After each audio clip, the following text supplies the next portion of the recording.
Bonjour à tous. Dans les deux vidéos précédentes, nous avons parlé de ce travail que nous devons faire. Ce travail d'améliorer nos tendances négatives et même dans nos tendances positives, de tout le temps être en train de se jauger. Évidemment, se jauger aussi sur la négativité, mais même dans le positif, c'est ça la particularité du cours d'après. Mais une des choses que je vous ai expliquées dans les premiers cours, c'est l'importance de l'accompagnement. Alors, je voudrais juste parler et vous rappeler, après que chacun d'entre nous a pris conscience que la vie n'est pas quelque chose de figé, et surtout pas un terminus, comme je vous ai expliqué dans cette vidéo. La vie et surtout le couple n'est pas un terminus, j'arrive, ça y est, je suis au terminus, je suis tranquille, elle est là pour me servir, il est là pour me servir. Chas v'shalom, la vie n'est pas un terminus, et il y a un travail à faire. Mais est-ce que vous pouvez comprendre, et pas simplement vous comprenez, qui a cette science infuse? Qui est né en connaissant ce qu'il faut? Non, on ne connaît pas ce qu'il faut, on est obligé d'apprendre. Alors, la première chose que je voudrais, c'est inviter à chacun d'entre nous, et comme je dis chaque fois, moi le premier, à apprendre. Il faut que nous apprenions, il faut apprendre à savoir ce qu'il faut faire. C'est pas ce que j'ai vu à la maison, peut-être ce que j'ai vu à la maison est quelque chose de bien, mais peut-être ce que j'ai vu à la maison n'est pas bien du tout. Et même si ce que j'ai vu à la maison est quelque chose de bien, est-ce qu'il est encore adapté? Est-ce qu'il a été fait pour une femme, peut-être qui vient d'une origine différente de la mienne? Est-ce que c'est fait pour un homme qui vient d'une origine différente de la mienne? Et donc peut-être, même si ce que j'ai vu à la maison était quelque chose de bien, est-ce que c'est encore fait pour cela? Donc on a besoin d'apprendre. Ce que je voudrais, c'est que chacun d'entre nous comprenne que réussir dans son couple, réussir dans l'éducation est obligatoirement, et on est obligé de passer à travers une étude. On ne peut pas connaître, on ne peut pas être un bon mari, on ne peut pas être une bonne femme, on ne peut pas être des bons parents si on ne s'assoit pas et on apprend. Qui va être capable de savoir quelque chose s'il ne connaît pas? Et c'est pour cela que je voudrais dire, c'est pas simplement connaître, c'est aussi accompagner. On a besoin de personnes qui vont nous enseigner qu'est-ce que nous avons besoin de faire. Qui aujourd'hui est capable de connaître quelque chose sans apprendre? Qui aujourd'hui est capable de dire « Ah, moi pas de médecin, je connais, moi je suis docteur ». Alors tu es peut-être docteur, mais est-ce que tu es docteur dans tous les domaines? Alors parce que tu es docteur, alors tu n'as pas de problème avec ta voiture ne tombe pas en panne et donc tu n'appelles pas un mécanicien, tu n'as pas de problème d'électricité, tu n'as pas de problème de plombier, donc tu connais tout. Non, tu as besoin de quelqu'un pour t'aider. Et ce que je voudrais, c'est que chacun d'entre nous rentre ça dans son esprit. Chacun d'entre nous prenne conscience que de la même manière que dans sa vie de tous les jours, il s'est même inscrit à une assurance. Il a une assurance. Il a pris une assurance pour dégâts des eaux. Il a une assurance, chas v'shalom, s'il y a un problème à la maison. Il y a une assurance maladie. Et avant de voyager, alors il prend une assurance. Comme ça, si chas v'shalom, il y a un problème, je peux être rapatrié. Et les gens payent pour cela une assurance. Mais qu'est-ce que c'est une maladie du corps à côté d'une maladie de l'esprit? Qu'est-ce que c'est une maladie du corps par rapport, chas v'shalom, que Dieu protège lorsqu'on n'est pas bien à l'intérieur de soi-même?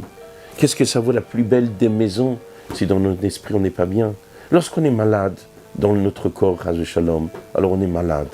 Mais être malade ne veut pas dire faire du mal aux autres. Il y a des gens qui sont malades, qui sont très très riches. Ils sont malades, ils sont à l'hôpital. Ils sont peut-être même dans des maisons de soins. Et il y a des gens qui s'occupent d'eux, ils ont les moyens, ils payent. Mais ils n'embêtent personne. Ils sont à l'endroit où ils sont, ils n'embêtent personne. Là, c'est lorsqu'on est malade dans le corps. Lorsqu'on est malade dans l'esprit, c'est pas simplement être malade. Un homme malade, une femme malade dans l'esprit, elle dérange les autres. Un homme qui a alité dans son lit, il est malade. Chas v'shalom, il a une angine, il a une grippe, il a quelque chose. Il a alité dans son lit, même gravement malade. Il n'embête pas. Alors c'est vrai qu'il nécessite des soins. Évidemment qu'à un certain niveau, c'est un fardeau. Mais on est là pour ça, c'est ça le monde. Le monde, il est écrit qu'on est là pour aider l'autre. Mais le malade, à part que j'ai besoin de m'occuper de lui, il ne me fait pas du mal de ça qu'il est malade. Par contre, lorsqu'on est atteint d'une maladie de l'esprit, le malade n'est pas simplement passif dans sa maladie et que nous sommes là pour l'aider. Il devient acteur et il pourrit la vie des gens qui sont autour de lui.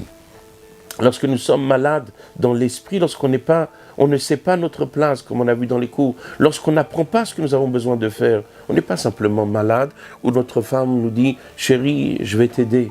Non, on pourrit la vie de notre femme. Lorsqu'une femme, elle est malade, elle n'est pas simplement malade et le mari dit « Je vais t'aider ». Non, elle pourrit la vie de son mari. Alors imaginez-vous un homme et une femme malades, la guerre entre eux, ils pourrissent la vie de leurs enfants. Mais la thérapie, comme je vous ai dit dans le cours précédent, dit le Maïmonide, de la même manière qu'il y a les docteurs du corps, il y a les docteurs de l'esprit. Et la médecine de l'esprit se trouve dans la Torah. Alors celui qui a la chance de pouvoir regarder la Torah, celui qui a la chance de pouvoir étudier et trouver à l'intérieur, parce que la Torah est un samachaim, est quelque chose de vie, est une guérison de vie, est quelque chose qui nous permettra de nous apporter la vie, le bonheur, la joie, la gaieté. Mais si je ne suis pas au niveau de le faire, alors il faut que j'apprenne. Il faut même que je sois accompagné parce qu'il y a des choses qu'il faut les chercher dans la Torah. Il y a des choses qui sont claires, mais il y a des fois, comme dit la Mishnah, de Koulaba, il faut que tu fouines, parce que pour trouver cette réponse. Alors ce que je voudrais, c'est inviter chacun d'entre nous à comprendre que le mariage n'est pas simplement deux corps qui s'unissent. J'ai un corps de homme et toi tu as un corps de femme, alors on peut s'unir. Oui, des enfants matériels vont naître de ça, parce que c'est un enfant physique. Mais est-ce que le but c'est simplement de créer un enfant physique ou de créer un enfant physique avec un bon esprit, dans un bon état d'âme, en bonne santé dans son esprit? Mais pour cela, il faut que moi, le père, il faut que moi, la mère, soit en bonne santé. Et donc chacun d'entre nous, ce que je voudrais, c'est que chacun d'entre nous comprenne que pour être un bon mari, une bonne femme, on a besoin d'étudier, on a besoin de méditer, on a besoin d'écrire, on a besoin de réviser sa leçon, on a besoin de faire et de faire. C'est pas quelque chose qui est acquis, rien n'est acquis. Même une maison merveilleuse qui a été construite, on est à l'abri d'une fuite. Est-ce qu'on est à l'abri, d'un feu? Est-ce qu'on est à l'abri d'un problème dans le monde qui a causé? Surtout aujourd'hui, que lorsqu'on voit ce que le Covid a fait, on s'aperçoit combien on est à des années-lumière de se sentir protégé. On est à l'abri de rien. On a tout le temps besoin d'être là pour se mettre et se faire au travail.